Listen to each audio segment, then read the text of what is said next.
Puff hands 4 fold చేసుకొని కింద wastage cut చేసుకోవాలి. Length 14 inches, width 10 inches.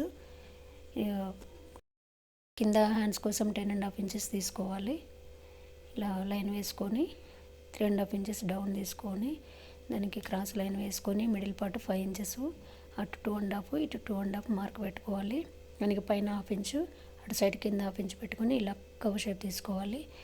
Hands round 6 inches line వేసుకొని పైన పఫ్కేమో 3.5 ఇంచెస్, ఇలా విడ్త్ 4 ఇంచెస్ తీసుకొని మళ్ళీ పైన 1.5 ఇంచెస్ తీసుకొని దాన్ని కవ్ షేప్లో ఇలా మార్క్ వేసుకోవాలి.